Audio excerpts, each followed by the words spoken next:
Buenas tardes, compañeros y compañeras. Otro viernes más.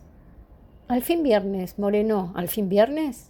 Hoy ya es 5 de marzo. Empezó el mes del otoño y se nos fue febrero. Y en breve vamos a conmemorar el Día Internacional de la Mujer, el 8 de marzo. Moreno, hace 47 viernes que estamos haciendo el programa a la distancia. Hola Pimpi, hola Bea, hola Pablo. Saludamos a nuestros oyentes y a nuestras oyentes y le enviamos un saludo especial a quienes retransmiten nuestro programa. Los vamos a mencionar: Radio Urbana de Comodoro Rivadavia, Radio Río FM 95.5 de Colón, Entre Ríos, y Radio City 103.5 de Granadero Baigorria. Hoy, en la hora de Moreno, tenemos un programa analítico, por cierto picante y con memoria. En su primera columna del programa de hoy, Guillermo Moreno se va a referir al alegato que la expresidenta de la Nación, Cristina Fernández, presentó en la causa de dólar futuro. Guillermo hablará sobre la causa y sobre la medida. Escuchémoslo. Guitia, otro viernes más y van un montón. Pero bueno, vamos llevando el programa gracias a usted, gracias a Fernando, gracias a los técnicos de la radio, y tengo que reconocer que tiene una importante repercusión porque, bueno, hemos estado en Mar del Plata y en Pinamar haciendo campaña, abriremos a Bahía Blanca y los compañeros rescatan el esfuerzo de que nos comuniquemos a través del programa y que sirva para entablar el debate en su grupo de discusión y reflexión y de construcción de conocimiento colectivo. Así que felicitaciones, Guitia, empezando por usted, a todos nuestros columnistas, a Pablo, a Pimpi, a Bea y obviamente a los que con su esfuerzo técnico permiten que se difunda nuestro mensaje.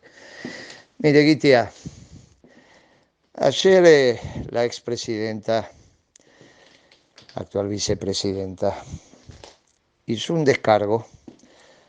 Legalmente uno puede hacerlo o no. En general es el abogado el que lo realiza. A mí me ha tocado, cuando uno apela a una decisión de la Cámara, o de la Cámara, en este caso sería la Cámara Inferior, porque la apelación es a casación, sobre las resoluciones tomadas, y se presenta o no se presenta. Hay veces que me he presentado, ahí he estado con Irursun, obviamente uno miraba y ya se daba cuenta, y otras ha ido mi abogado. Varios, todavía quedan varias cosas dando vuelta. De lo actuado en la extraordinaria década ganada. De lo actuado en la extraordinaria década ganada. No es que uno quiera rasgarse las vestiduras, porque es así la vida. No vamos a decir a esta altura, la vida me engañó. Pero Alberto Fernández me parece que no tiene ninguna, ¿no? ¿Será que las cosas que hizo, a diferencia de la que hicimos el resto de los funcionarios, al gusto a algunos no les molestaba y nos iniciaron juicio, como por ejemplo a Cristina, a Kicillof y demás? ¿Y Alberto por qué no tiene ninguno? Qué interesante, ¿no? ¿Será que no hizo nada? Porque el que nada hace, no voy a pensar que hizo cosas que le beneficiaban a ellos y por eso, no, eso sería muy mal pensado. Prefiero quedarme con que no hizo nada. Porque aparte lo vi trabajar y le digo, Guitia, no hizo nada. Bueno, pero al margen de esto, porque no es lo relevante es el alegato de la presidenta sobre una decisión que de ninguna manera es judicializable. Vender dólar futuro. Ahora, un gobierno nacional y popular tenía necesidad en sus últimos 2 años de vender dólar futuro, pero si eso lo inventaron los gorilas. el vender dólar futuro lo inventaron los gorilas para permitirle a los que estaban en pesos antes de la devaluación que salieran. Era la manera de salir. No es que técnicamente es una decisión impecable, que apunta a la defensa de los intereses populares y que con eso el país crece y de esa manera bla, bla, bla, bla. Por ejemplo, lo que dice Kicillof. Tonterías. El dólar futuro, la venta del dólar futuro por parte del Banco Central era para permitirle a los inversores calificados salir en dólares, ya que estaban en pesos, antes que se modificara la relación dólar-peso. Toda la vida lo hicieron así. Con sus más y con sus menos son los famosos swap de Cavallo. ¿De cuándo? Del 82. No, Moreno, ¿cómo va a ser lo mismo? Bueno, parecido. Ahí les estatizó la deuda privada.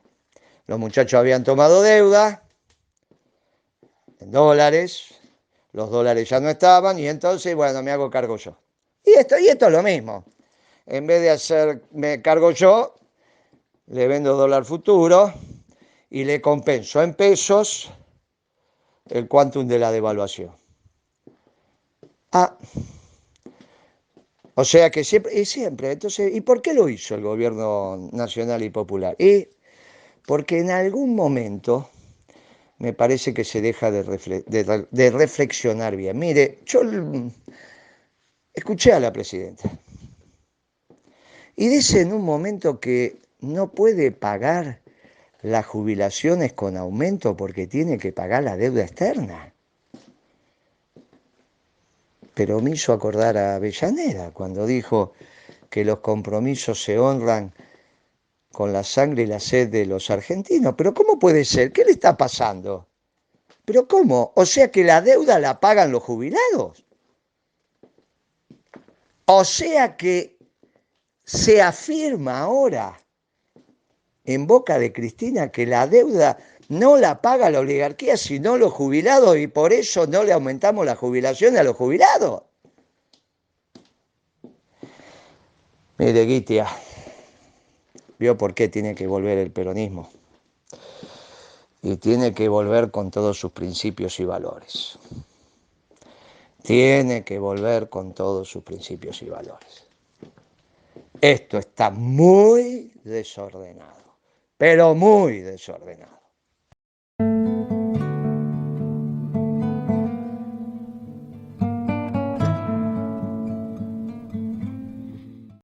En su recorrido a través de las políticas económicas en defensa del modelo durante la década ganada, la compañera Beatriz Paglieri Picante abordará en su columna de hoy los debates y las distintas miradas dentro del gabinete, pivoteando en las negociaciones de Moreno con las telefónicas. Escuchémosla. Hoy, 5 de marzo del 2021, otra vez viernes, otra vez en la hora de Moreno. Hora en la que continuaremos el análisis con relación a las políticas aplicadas y el formato de gestión en defensa del modelo. Y en defensa del modelo, Moreno en su libro nos dice: había llegado el momento de entregar el máximo esfuerzo para construir un país donde la independencia económica y la justicia social trascendieran la retórica y operaran en la realidad. Lo que más me impactó, dice Moreno, lo que más me impactó de la propuesta para el futuro gobierno de Kirchner fue su defensa irrestricta del interés nacional, concepto que parecía obsoleto y relegado al estudio de las relaciones internacionales. Y por peronista, Néstor afirmó: vengo a proponerles un sueño. Y esa frase, que no era una simple frase, era una afirmación de patriotismo, se unía a una actitud que nos diferencia a los peronistas de los demás, la de tomar decisiones mirando siempre a la sociedad de abajo hacia arriba.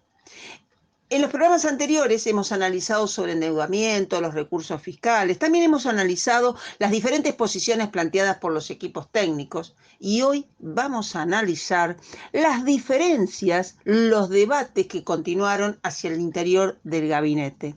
Y para ello tomaremos la negociación que Moreno mantuvo con Telefónica y Telecom. Dice Moreno, en ese contexto me tocó una primera negociación con la plana mayor de Telefónica.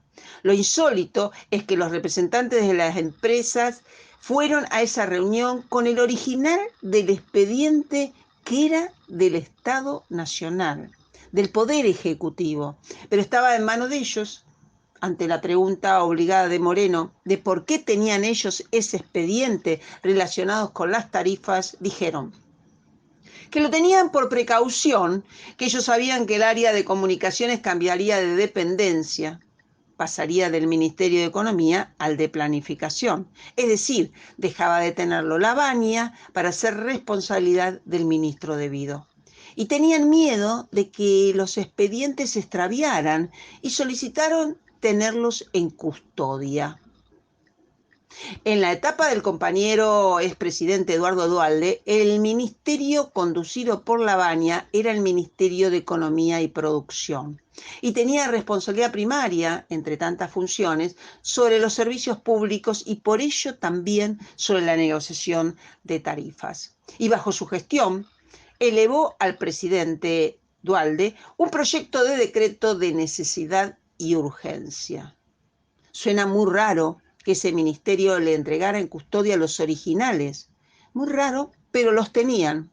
Es importante destacar que mediante ese expediente, tanto el secretario de Comunicaciones saliente como el ministro Labaña habían autorizado un aumento de tarifas del 10% para la telefonía fija.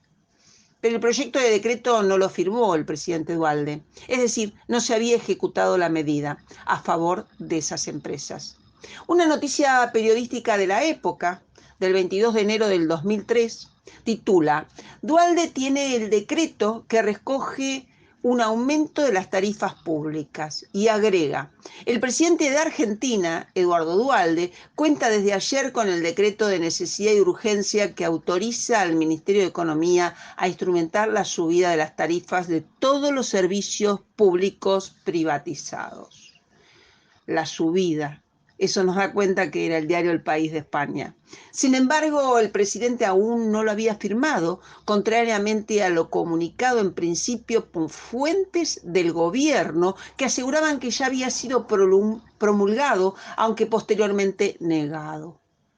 Y seguía la nota. El decreto supone una clara decisión en favor de las empresas concesionarias, la mayoría de las cuales son de capital europeo y principalmente español. Registremos antecedentes para el análisis del tratamiento de este tema.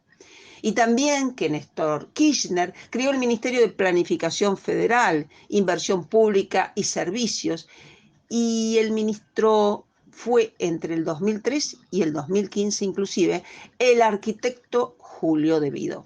Por ello, los empresarios, portando un expediente que debería haber sido transferido formalmente por el ministro Labaña al ministro Debido, circulaba en poder de las empresas concesionarias de los servicios públicos, esa que la nota dice serían las beneficiarias del aumento de tarifas. En términos de la función pública, que tengan el expediente era un disparate administrativo. Disparate bajo la responsabilidad del gabinete saliente del entonces ministro de Economía y Producción.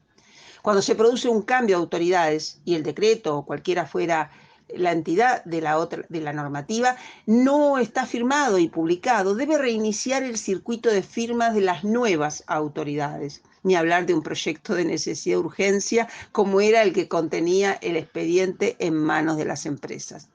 Así las cosas, debían reiniciar el circuito de firmas que precisamente debía comenzar con el flamante secretario de Comunicaciones del gobierno de Néstor Kirchner, que era Guillermo Moreno.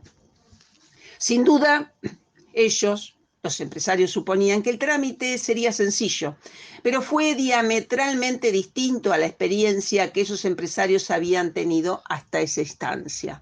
El relato de Moreno demuestra una verdadera inteligencia práctica, porque convirtió en un formato casi simpático lo que no dejaba de ser dramático, por la importancia que tenía esa medida en contra del país y de su pueblo. Lo simpático fue que el empresario solo pensaba que había que poner una fecha para finalizar el trámite de aumento de tarifas y lo explicitaron, no solo verbalmente, sino con su postura corporal sumamente relajada. Dice Moreno, distendida, con piernas estiradas, de modo que quedaban expuestas las suelas inmaculadas de unos zapatos recién estrenados. Hubo un silencio en espera de mi respuesta. Entonces me incorporé para empezar a hablar. Los zapatos que usted luce, que por lo que veo acaba de estrenar, serán viejos antes que yo firme ese aumento. Ese 10% durante la gestión de Moreno no se firmó. Y es necesario señalar que Moreno recuerda que el informe sobre la suba de tarifas lo había hecho Ricardo Delgado. ¿Quién era Ricardo Delgado? Analista de Ecolatina, la consultora de Lavagna. Que por ética el ministro Lavagna había renunciado o pedido licencia en su consultora, porque claramente, de lo contrario, hubiese habido una clara incompatibilidad en el ejercicio de la función pública. Duhalde no había firmado y tampoco firmó Moreno, y por supuesto no firmó el presidente Kirchner en defensa del modelo.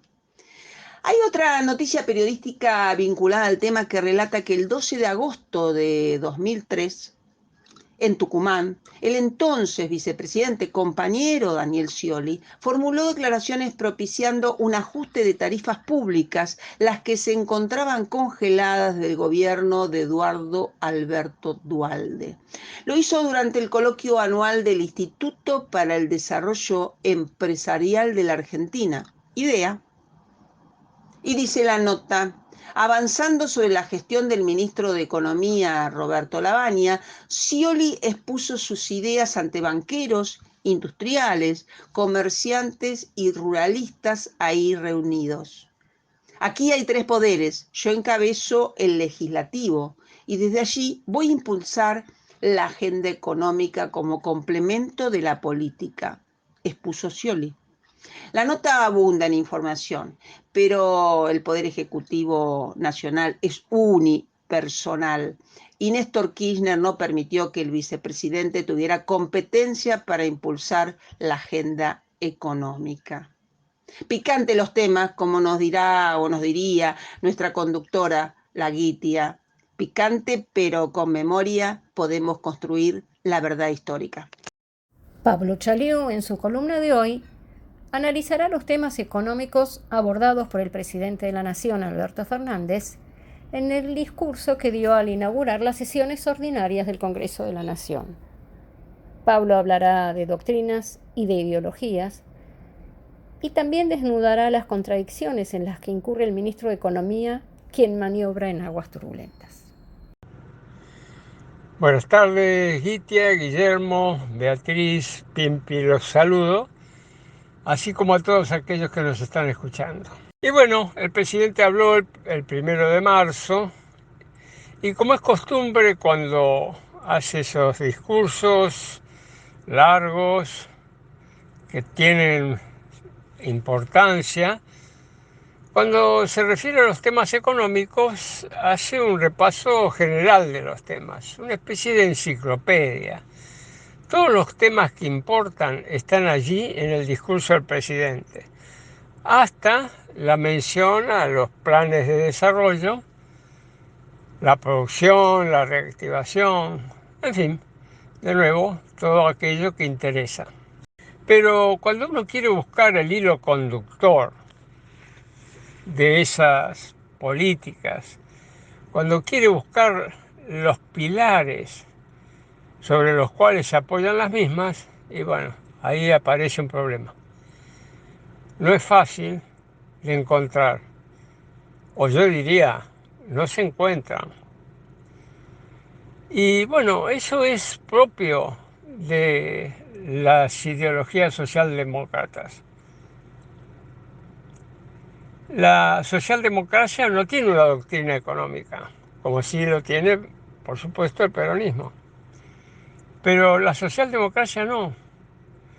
Cuando el marxismo, cuando la socialdemocracia rompe con el marxismo, pues entonces se queda sin una estructura de pensamiento económico. Y por eso, cuando aparece el neoliberalismo, se abraza a él y se confunde con el neoliberalismo. Y ustedes dirán, ¿qué importancia tiene esa falta de hilo conductor, de pilares básicos? Sí, tiene una importancia fundamental. Se relaciona con la capacidad que pueden llegar a tener los agentes económicos, los trabajadores, los empresarios, todos aquellos que se dedican a la economía, con la capacidad para entender el futuro o para tener una visión más o menos certera sobre el futuro. Al no estar esos hilos conductores ni esos pilares básicos, que es la doctrina, pues el futuro se vuelve incierto. Y eso es una importancia capital al momento de tomar decisiones absolutamente fundamentales para el destino de la economía. Por ejemplo, las decisiones de inversión. Y esa falta de pilares, de hilos conductores, también se ve en el ministro de Economía. Aunque en el ministro de Economía aparezca ya esto como contradicciones. Por ejemplo, cuando el ministro dice que la reactivación va a aparecer por el sector público y al mismo tiempo dice que hay que reducir sustancialmente el déficit fiscal. Ahora, si se reduce el déficit fiscal, ¿de dónde va a salir la reactivación en el sector público? De ningún lado. Porque si el sector público toma más dinero de la economía, de lo que le devuelve a la economía, pues esto no es reactivante, esto es recesivo. Bueno, es contradicción teórica en el ministro de Economía, o es simplemente que está expresando las diferentes vertientes en las cuales está apoyado este gobierno, los diferentes sectores. Bueno, si es así, es evidente que se requiere una síntesis superadora de las diferentes corrientes de opinión y una síntesis superadora que apunte hacia lo que necesita el país, hacia la solución de sus problemas económicos. O el ministro entra en contradicción o no hay quien haya hecho esa síntesis entre los diferentes sectores que integran la coalición de gobierno. También el presidente habló de 5 proyectos de ley que se iban a remitir al Congreso sobre temas que él catalogó como de trascendencia. Lo interesante es que, por lo menos en 3 de esos proyectos, si no en 4, uno de los puntos fundamentales es que lo que se vaya a hacer ahí se va a hacer en función de desgravaciones impositivas, de beneficios impositivos. Bueno, qué tema, ¿no? Resulta que el país tiene una grave situación fiscal y los proyectos que se envían al Congreso van a estar caracterizados por subsidios. Entonces uno dice, ¿cómo? ¿Queremos ordenar el sector público o queremos aumentar los subsidios? Ahora, ¿de dónde sale esto de que estos proyectos van a incluir subsidios? Miren, es similar. La exención impositiva es, usted tiene que pagar 100 pesos, pero en virtud del régimen promocional o de la exención impositiva no paga 100 pesos, paga 40, por ejemplo. El Estado debería haber cobrado 100, pero cobra 40. Es lo mismo que otorgar un subsidio de 60, hablemos claramente. Es muy interesante esto. ¿Por qué? Porque en realidad si esos proyectos fueran realmente tan importantes y tan necesarios para el país, para la economía, no habría ninguna necesidad de dar subsidios o de dar exenciones impositivas. Pero claro, como no están dadas las condiciones generales para que la inversión tenga efecto, cualquiera sea su destino, entonces no cabe otra que recurrir a regalar plata a aquellos que quieran afrontar el riesgo de hacer la inversión, de subsidiarlos o establecer privilegios o exenciones impositivas. Pero en definitiva, lo que está fallando es el contexto, porque si aquellas líneas directrices, los pilares que explican las políticas económicas estuvieran claros y fueran coherentes, entonces la inversión tendría que fluir naturalmente en el sector privado, sin necesidad de exenciones impositivas. Bueno, este es un tema que da para mucho y en el próximo programa lo seguiré desarrollando.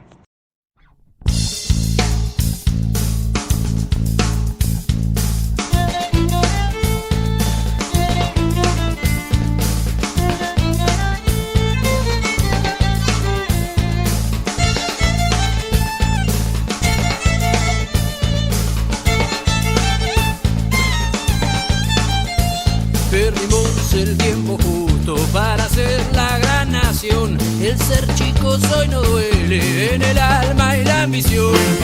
Hubo un día en que la historia nos dio la oportunidad de ser un país con gloria, un granero colonial.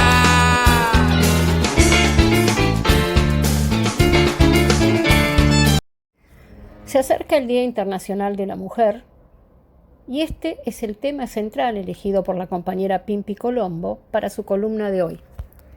Pimpi lo va a abordar la cuestión de la mujer, la cuestión del género, desde distintos ángulos y propuestas, como solemos hacer en nuestros programas. Escuchémosla. Hola Adriana, ¿qué tal todos? Guillermo, Pablo, Beatriz, Fernando, gracias a los compañeros de la radio, a las radios que son repetidoras, a los que siguen el programa, que lo vienen siguiendo con tanta fidelidad desde hace tiempo, que lo comentan, que lo difunden. Siempre es un gusto compartir la hora de Moreno. Claro que nos va a gustar más cuando podamos hacerla como antes, en las propias instalaciones de la radio, ¿no? Bueno, buenísimo. Hoy es 5 de marzo. El lunes vamos a conmemorar el Día Internacional de la Mujer. ¿Y por qué hay un Día Internacional de la Mujer? A veces algunos se preguntan. Y hay un Día Internacional de la Mujer porque hemos ido detectando a lo largo del tiempo, de nuestra historia, de nuestra sociedad, en Argentina, pero también en el mundo, que hay problemáticas sociales que tienen que ver con que todavía hay una inequidad, que se suele denominar inequidad de género, que refiere al hecho de que en distintos aspectos, no es que somos diferentes las mujeres y los varones, que somos diferentes ya es sabido y ese no sería un problema, eso en todo caso lo que lo hace más divertido, diría el chiste, ¿no? Justamente lo divertido es que somos diferentes y que nos podemos encontrar, pero el problema no es que somos diferentes, es la inequidad que hay en los roles, las tareas, los lugares que ocupamos. Así que pienso que hay muchos aspectos sobre los que nosotros deberíamos ir abordando nuestras reflexiones, ¿no? Nosotros podemos reflexionar sobre que hay una razón en la defensa de la familia, del hogar, de la vida, en el hecho de que no hay casualidad en que sean las madres de Plaza de Mayo, que sean las abuelas de Plaza de Mayo, que sean las madres del dolor, que sean las madres contra el Paco, que hayan sido, incluso que hayan sido mujeres, se acordarán ustedes en la época de del auge del neoliberalismo que puso tantos campos al borde de ser liquidados, quienes tomaron la decisión de impedir que se les quite lo que era su tierra, su lugar. No es casualidad que, si miras las estadísticas de la violencia, sean más bien varones los que son victimarios y sean más bien mujeres las que son víctimas. En especial, aunque ahora también, y ya lo ha señalado Guillermo, la necesidad de ordenar eso también desde otro lugar, en la propia inseguridad callejera también hay como un ensañamiento con las personas mayores y con las mujeres, pero ya vimos que hay una cierta violencia, incluso se han ido generando legislaciones que van describiendo las diferentes formas de violencia, incluso las que se instalan al interior de la familia, que no son mayoritarias en orden a la familia, pero que son muy dramáticas y que en los últimos años hemos ido detectando, que se llaman, y se les ha puesto nombre de femicidio. Se dice el asesinato de una mujer en razón de que es mujer, y algunos dicen, pero ¿cómo que la mata porque es mujer? Bueno, se refiere al hecho de que en esa relación desigual, asimétrica, en la que todavía hay un resabio de pensar que un varón puede tener potestad para tomar decisiones de todo tipo respecto de la mujer, que debería ser su pareja y su compañera.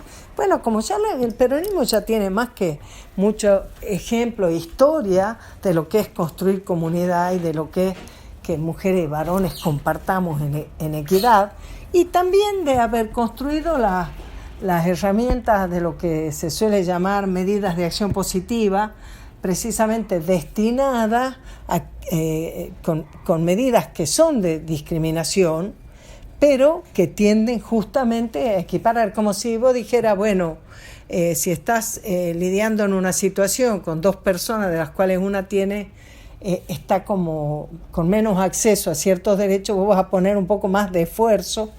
Esto que siempre dice Guillermo, que el peronismo mira a la sociedad de abajo para arriba, refiriendo a que uno la mira de donde hay más necesidad. Bueno, claramente las medidas de acción positiva tienen que ver con eso, tienen que ver con quebrar una desigualdad que es inequitativa, ¿no? Y el ejemplo extremo de la violencia hacia la mujer, lo que se llama la violencia de género, y por supuesto los femicidios. Y hay cosas para hacer, y hay cosas que todavía no se hacen. Siempre mencionamos el asunto ese de ¿por qué no se aprueba en el Congreso finalmente que sea una obligación de los jueces, cuando hay restricción de acercamiento, de ponerle una tobillera a la persona que es al agresor, para que se pueda controlar que no se acerque, en vez de contar cuánta puñalada le dio cuando la encontró? Bueno, ¿por qué no podemos, si vamos a hablar del Día Internacional de la Mujer, por qué no podemos poner el énfasis en señalar que en materia de proteger la maternidad hay que pasar de las palabras a los hechos?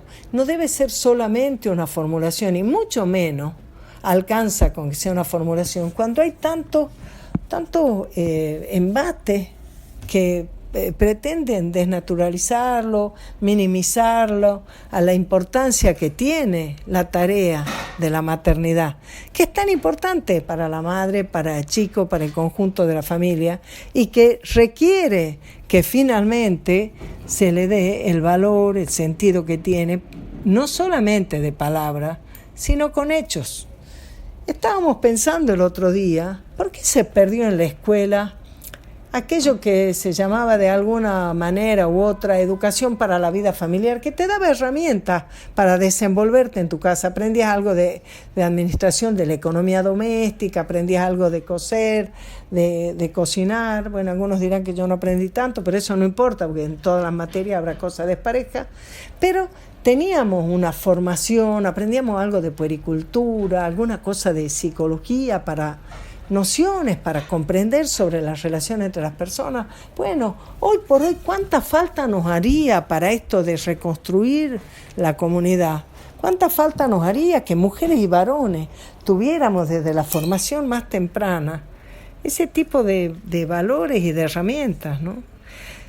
¿Cuánta falta nos haría poder trabajar sobre lo que es el maltrato y el abuso respecto de la niñez? ¿Cuánto los marca a los niños y a las niñas cuando son abusados, cuando son víctimas de maltrato en su temprana edad? ¿Y de qué manera es posible, si estamos atentas, si nos preparamos, si nos ocupamos, si en vez de responder con medidas a veces tan estrictas como poco humanas, qué sé yo, por ejemplo, hoy una maestra no puede tocar a un niño, tiene prohibido tocarlo, porque, bueno, no vaya a ser que le esté abusando del niño, ¿no?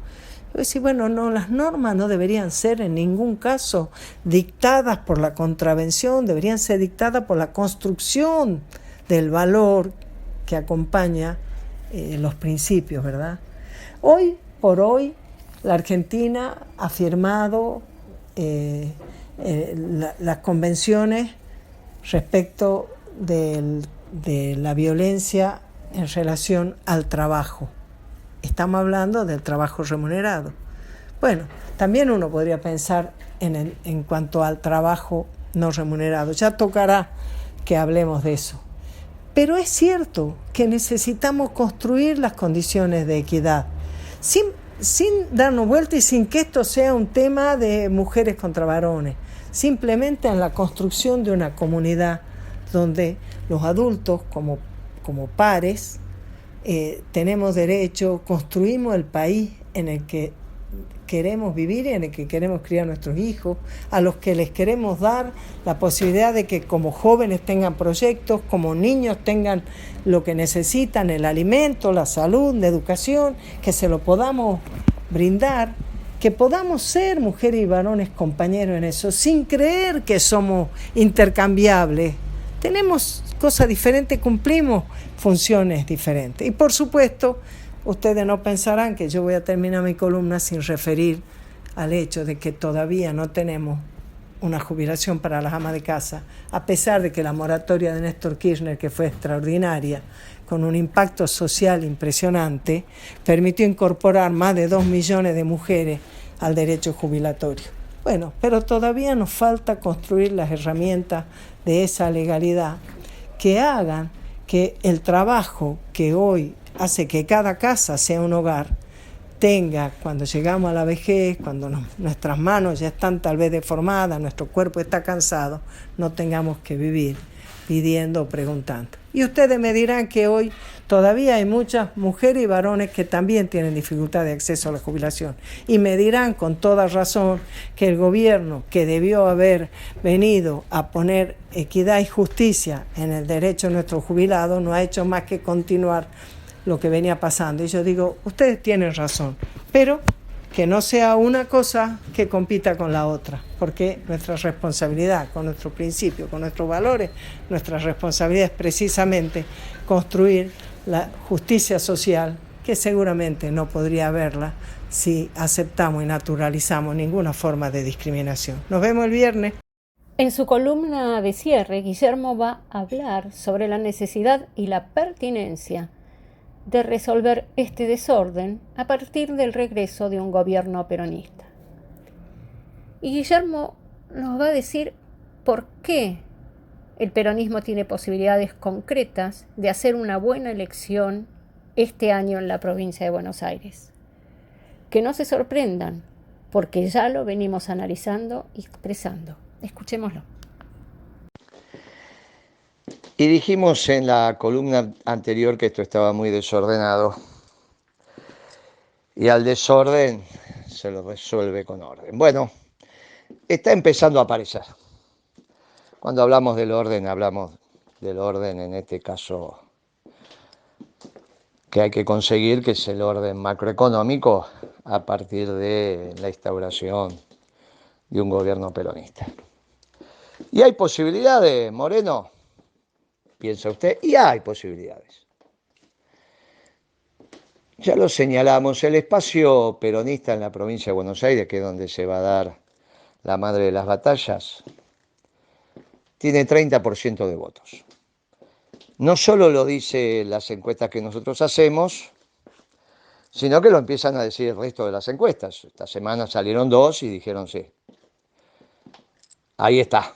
Y parte de los datos que nosotros habíamos dicho sobre el Frente de Todos también empiezan a aparecer los candidatos de los amarillos, los candidatos del Frente de Todos, y en esas encuestas hablan de un 20 muy largo, que no es ni Frente de Todos, que no es amarillo, que no es liberal y que no es de izquierda. Y está claro, si no sos del Frente de Todos, no, si no sos de Cambiemos, si no sos de izquierda y no sos liberal, sos peronista. Un embrión, porque después tenemos el resto del peronismo en el Frente de Todos y en Cambiemos. Como en Cambiemos también sí hay como un 8%. ¿El Frente de Todos le puede ganar a Cambiemos? No, ya lo dijimos. Se enoje quien se enoje. Aunque fuera candidata Cristina, pierde con Vidal. Y por escándalo, ¿eh? Más de 15 puntos de diferencia hoy. Si no se arma el espacio peronista, le van a duplicar los votos a Cristina. Y entonces, ¿y qué vamos a dejar que gane Cambiemos? La única solución que hay, porque aparte es lo que corresponde, no solo políticas, sino desde los mejores planes, programas y proyectos, es que emerja nuevamente la causa nacional basada en la doctrina peronista. Y hay un 30%. Si rescatamos los votos de Cambiemos, son entre un 5 y un 8%. Votos débiles de Cambiemos, porque esos pueden votar peronismo, porque son los peronistas, que no se bancan al Frente de Todos. No se bancan a Alberto Fernández, socialdemócrata, y a Cristina diciendo que no van a aumentar las jubilaciones porque hay que pagar la deuda. Bien. Y entonces por eso votan a Cambiemos. Ahí bueno, no se lo bancan, ¿qué va a hacer? ¿Y pueden votar la propuesta peronista? Y sí, por eso es un voto débil. ¿Y qué hacen los de Cambiemos? Y los de Cambiemos tratan de hacer la pata peronista, pero resulta que el peronismo no nació para ser furgón de cola de nadie, menos del PRO, de los radicales, de Lilita Carrió, como lo debatimos con el estilo peronista con Miguel Ángel Toma la semana pasada, en una radio del interior. Un debate que dio que hablar en la semana. El peronismo no está para ser furgón de cola de ningún frente electoral, sino conducir el frente electoral. Bueno, claro, en el Frente de Todos no, porque el presidente ya dijo que es socialdemócrata. Y entonces los peronistas del Frente de Todos también van a reflexionar si votan un socialdemócrata o votan de vuelta peronista. Y si los peronistas que hoy conformamos el Frente Electoral peronista, votamos peronismo y decimos y clavamos la bandera y convocamos a los que votaron a Cambiemos y a los que están votando al Frente de Todos, y vamos a hacer una elección extraordinaria. Sume 30 más 8 más 12. Moreno, es una exageración. Y sabe que así se construye un largo camino con el primer paso. Y ahí vamos. Y el Frente de Todos va a entrar en la intrascendencia, que es lo que es y cómo está gobernando, en la intrascendencia. Y entonces este es un desafío muy importante. ¿Y cómo estamos para ese desafío? Mire, estuve en Mar del Plata, estuve en Pinamar. Mucho entusiasmo, muchas ganas, tanto en los trabajadores como en los sectores empresarios. Y en los sectores políticos, y mire, el presidente de Pinamar estuvo en nuestro evento del Partido Justicialista. El presidente del Partido Justicialista tomó el micrófono, porque yo se lo ofrecí, luego de que lanzamos Principios y Valores en Pinamar. ¿Y qué dijo? Que este era un gobierno socialdemócrata y que las decisiones que estaban tomando eran pésimas y que se iba a ver en las urnas, pero que no hablaba solo dando su opinión, que él hablaba con el resto de los presidentes de los partidos justicialistas de los distritos que integran la sección electoral y que era unánime el pensamiento. Grandes compañeros, con sus características, pero la están viendo venir. Por eso vinieron al evento, por eso tomaron la palabra y por eso dieron las gracias de que vuelva el fervor peronista. ¿Y usted qué le dijo, Moreno? Es muy fácil, que peronistas somos todos. Hasta la próxima, Guitia, gracias. Moreno, agradezco y agradecemos sus calurosas felicitaciones por el programa. Como bien dice usted, la construcción de conocimiento es colectiva, como también es colectiva la factura de nuestro programa. Bien vale acá contemplar aquello que dice que el todo es más que la suma de las partes. Por otro lado, Moreno, muy esclarecedora su explicación sobre el dólar al futuro, sobre un juicio que no debería haberse hecho, y por su parte, sobre una medida que no se tendría que haber aplicado porque no forma parte de nuestro acervo nacional y popular.